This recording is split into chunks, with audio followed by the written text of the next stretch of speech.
Bien, salut tout le monde, c'est DirtProd, écoutez, j'espère que vous allez bien, moi ça va nickel. Aujourd'hui on se retrouve pour une petite vidéo, ça va pas être une vidéo où je roule, ça va être une vidéo où on va être dans le garage, accompagné de la moto, donc ça va être une vidéo en fait sur ce qu'il faut savoir quand on achète une moto d'occasion, donc comme moi c'était mon cas, je peux vous dire un peu tout ça, et puis on va dire les points à regarder quand on achète une moto d'occasion, tout ça. En général, quand on est dans mon cas, qu'on veut commencer la moto, tout ça, parce qu'en fait il y a deux choix, c'est ou on achète neuf ou d'occasion. Ceux qui peuvent acheter neuf dès le début, bah écoutez, tant mieux pour vous.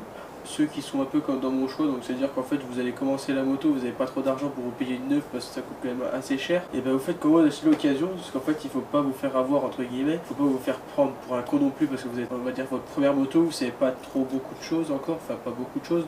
Donc voilà, je vais vous apprendre un peu tout ce qu'il faut regarder. Le tuto il va se décomposer en 5 parties. Donc la première partie, ça va être, on va voir l'aspect général de la moto, donc ce qu'il faut regarder sur l'aspect général. La deuxième partie qui va être sur le poste de pilotage de la moto. La troisième partie, ça va être tout ce qui est partie cycle de la moto. La quatrième partie, ça va être tout ce qui est transmission, donc tout ce qui est chaîne, tout ça. Et pour finir, la cinquième partie, on va dire à peu près la plus importante, on va dire, c'est tout ce qui est moteur. Donc voilà, donc du coup on se retrouve tout de suite pour la première partie, et puis suivez bien ce tuto, et puis voilà. Alors du coup on se retrouve pour la première partie, donc qui est l'aspect général de la moto. Donc en fait déjà rien qu'en voyant la moto, bon moi elle est sage, j'ai pas le temps d'analyser, je suis désolé, mais je tenais à vous sortir ce tuto. Donc en fait la première partie, donc ça va être l'aspect général. Donc quand vous allez arriver vers le vendeur, si le vendeur a un relève moto comme ça, c'est parfait. Pour faire 2-3 tests, vous allez voir après. Donc quand vous allez arriver vers votre moto, vous allez voir, bon, ce qu'il faut regarder en premier, c'est tout ce qui est plastique. En fait, regardez si c'est en bon état, si c'est pas cassé, si là il manque un bout, si ça bouge, tout ça. Donc s'il est... Bon après dans mon cas, moi j'ai pété mon protège-fourche, mais après, regardez comment ça a été remis, tout ça, tout ça. L'aspect complet déjà rien que du kit déco. Après, ce qu'on peut regarder sur l'aspect général aussi, il y a la selle. Regardez, des fois elles ont des craquelures là, donc ça c'est signe de plusieurs choses. Un, elle a eu beaucoup d'utilisation, en fait elle s'est ramollie avec le temps, donc pour voir ça vous appuyez dessus comme ça, vous voyez si c'est assez dur ou pas. Le mieux c'est qu'elle soit assez dure, donc en fait une première chose, s'il y a des rayures là, ça peut jouer sur la dureté de la selle.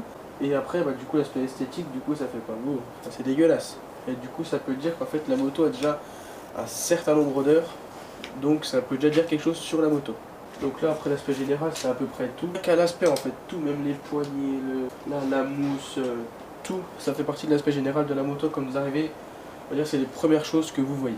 Maintenant, on se retrouve donc pour la deuxième partie. Donc là, ça va être tout ce qui est sur le poste de pilotage. Donc tout ce qui est en fait avant de la moto. Chose à regarder qui est levier. Regardez s'il y a bon, le jeu qu'il y a là, c'est normal. Regardez qu'il n'y ait pas trop de jeu non plus. Si vous pouvez enlever tous les caches, tout ça, regardez si ça a bien mis, faites-le. Bon, regardez, vous appuyez si ça revient bien, tout ça. Embrayage pareil, qu'il soit pas trop dur, qu'il soit pas trop mou, que les poignées soient pas cassées, pas tordus, pas une cocotte de pété, tout ça. Et après vous suivez donc le câble. Vous suivez les câbles et vous regardez si les câbles sont en bon état. S'ils sont pas en bon état, encore une fois, ça veut dire que la moto a quand même déjà un paquet d'heures. Pareil, donc là il y a le tirage. Vous prenez le tirage, vous faites comme ça. S'il revient, c'est nickel. S'il revient pas, ça va pas nuire. Ne pas que vous êtes comme ça, alors vous lâchez, mais si ça reste accéléré, c'est pas bon. Voilà, donc du coup pareil, vous suivez tous les câbles, même les leviers, le câble de frein, tout ça vous suivez, il faut que toutes les durites soient nickel.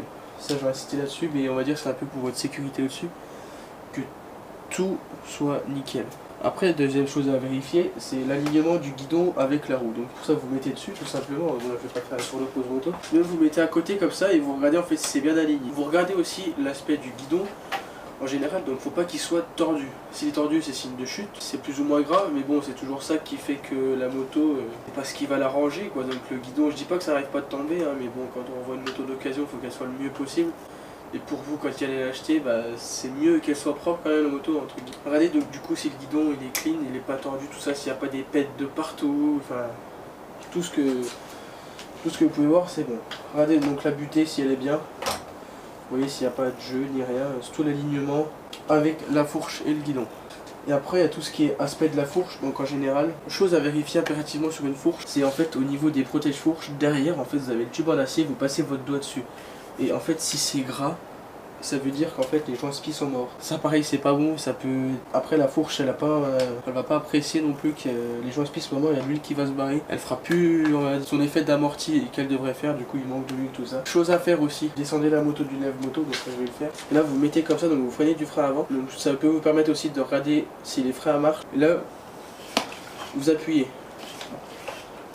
Comme ça.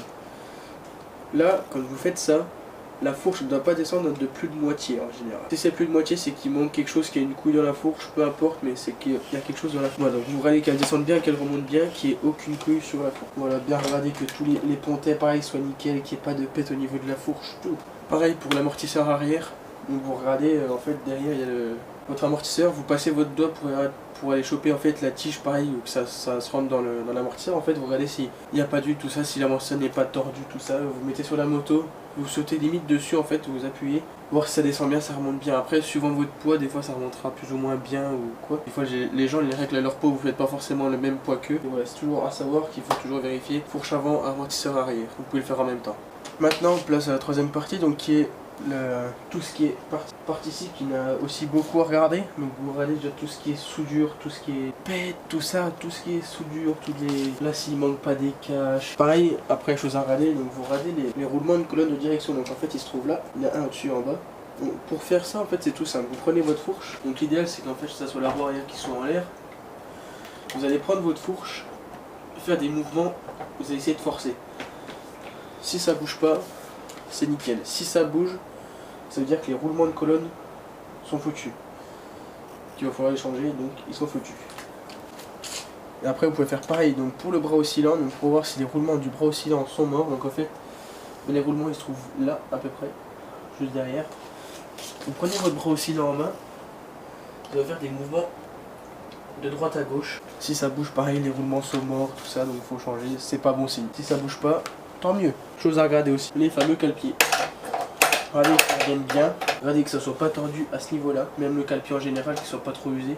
On va vraiment bien insister là-dessus. Après, donc il y a tout ce qui est jantes et roues. Donc vous regardez bien les jantes, si elles sont pas, s'il n'y a pas des pètes de partout, qu'il n'y ait pas de. Vous regardez attention des rayons, si vous prenez les rayons 2 par 2, vous les bougez. S'ils sont desserrés, c'est qu'il n'y a pas un bon entretien qui est fait dessus. Puis regardez le jeu qu'il y a, donc aussi vous prenez votre pneu, la jante, vous faites droite-gauche. S'il y a un peu de jeu, c'est normal. S'il y en a trop, par contre, c'est pas normal du tout. Pendant qu'on est sur les roues, on peut regarder le système de freinage. Elles sont aussi bien à l'avant qu'à l'arrière. Parce que du coup, le test qui se fait pour la roue arrière se fait exactement pour la roue avant. Prenez la roue, vous regardez si les roulements sont pas morts. Ou l'axe des fois qui peut être foutu. Pendant qu'on y est, on a le système de freinage. Donc là, on peut regarder tout ce qui est plaquettes, disques. Pour les disques, c'est ça, vous passez votre main dessus, vous regardez s'il n'y a pas des rayures importantes, ça vous allez le sentir. Les plaquettes, qu'elles sont en bon état. Si les plaquettes sont foutues, ça veut dire qu'il y a un usage qui a été important, qu'ils n'ont pas changé les plaquettes, que ça peut avoir commencé à bouffer le disque. Après, ce qui veut dire changer plaquette, le disque, c'est la merde. Regardez aussi l'état du liquide de frein, donc là pour le frein, il se trouve ici.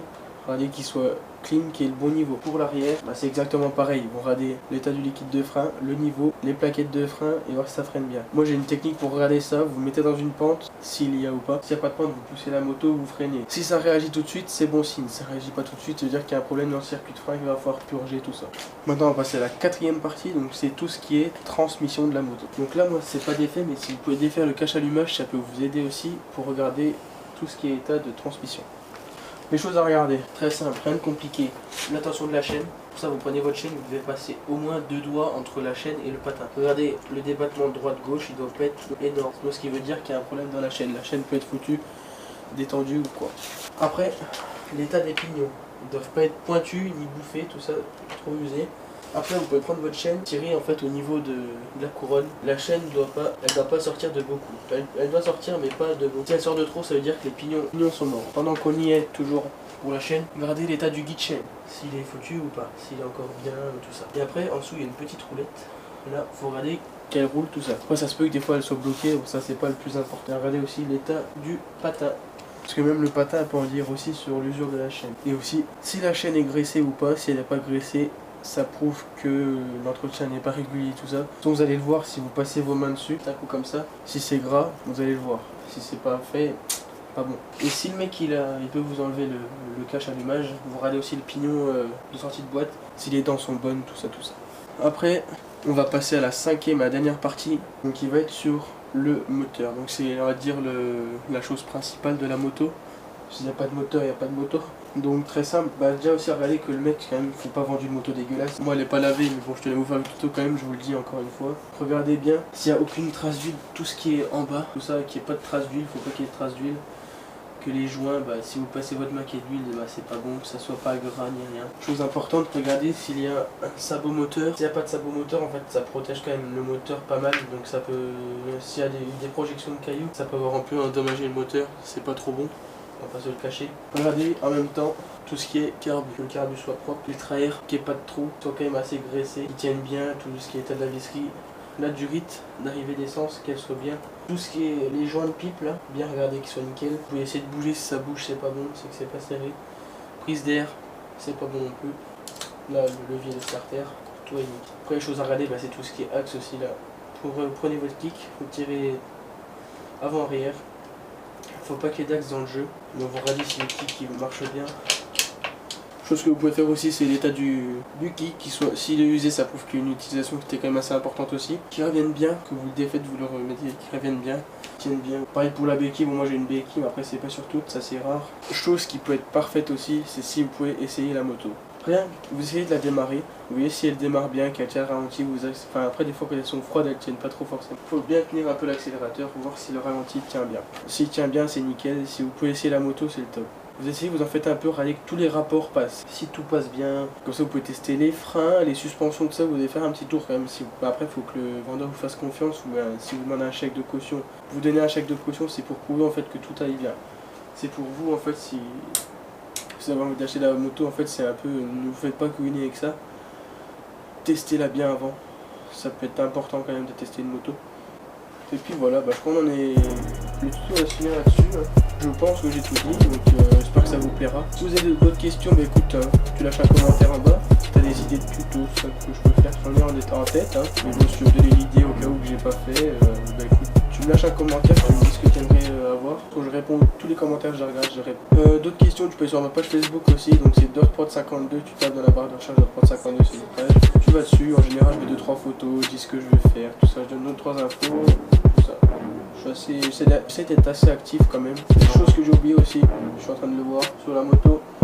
Pour la partie cycle, vous avez une plaque en fait avec l'année qu'elle a été faite, le numéro de série. Regardez bien en fait s'il n'a pas été raté de ça, ça veut dire que c'est une moto qui en général c'est pas une moto très propre on va dire. Donc voilà, moi je pense que le tuto va se terminer là-dessus. J'espère qu'il vous aura plu en tout cas. Sur ce, moi je vous dis à la prochaine et puis bon ride à vous.